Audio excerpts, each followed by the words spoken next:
So, we're here at the IGL Fest with the Milk Love FC Philippines. And here's our admins. And kita mo naman ang love for Milk Love. Talagang yung may pa-banner pa sila. And of course, yung Calvin Klein ni Milk. At may pag-game sila later on. But let's focus dun sa where can we reach out to you?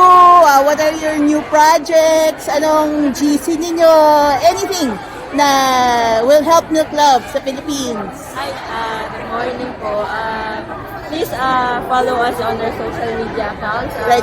We have Instagram, X, TikTok, and Facebook page. We also have trends and votes for all the trends and votings available for Milk Love. And we also have solo fan bases, Milk Love, PH, Don't worry, I already took a picture of that. Sige. While you were in your meeting, sige. And I'll flash it na lang, even yung yung niya, yung pangalan talaga para mabasa nila. Right. And then we have our upcoming activities. On June 7, we'll have a space for about girl rules, and we have our upcoming Milk Cup Team event for Milk. And then see you again at IGL Fest 4 in Cebu. And then we have a new upcoming project.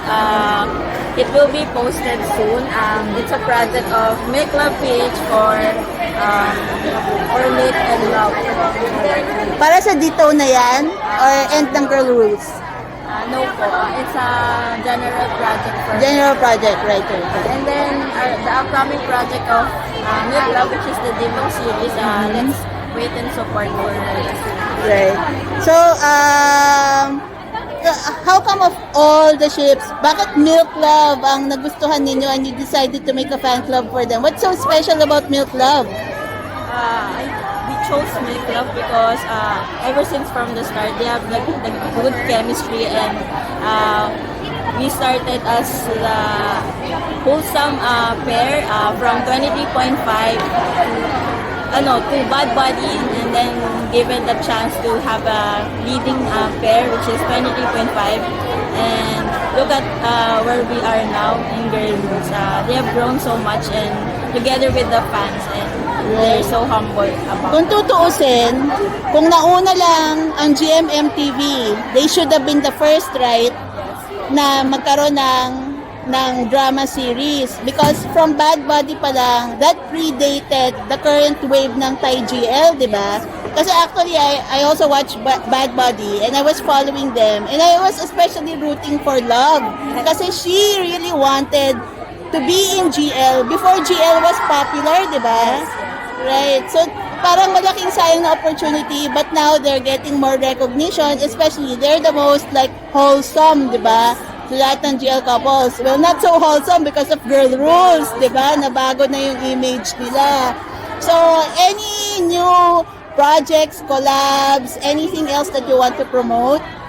We have our donation drive for the upcoming projects of Milk and Love. Ayun lang. Right. Okay, so thank you for giving us the time to promote and show your love for Milk Love. O nga pala, may pag-game kayo later on, no? So, for the people that are coming here, ano tong game na gagawin ninyo mamaya? This is a paid game po na Mario Kart po. A Switch game para po to collect for funds for Milk Club. Part din siya ng donation drive. Alright. And of course, may presentation kayo later on bago yung presentation ng Ormfolk and the rest, no? Right. So we're looking forward to that. Again, thank you. And please support Milk Love Philippines and their upcoming projects. And join them para lumaki pa yung fan club nila. And they're wearing lahat sila nakasuot yung Pokemon Charizard. Yun for mga admin. Yun yung sinuot ni Milk. And it's unknown kung she's playing Pokemon or she likes Charizard. Basta yun. Okay, so thank you again for your time. And I'll flash their information on the screen.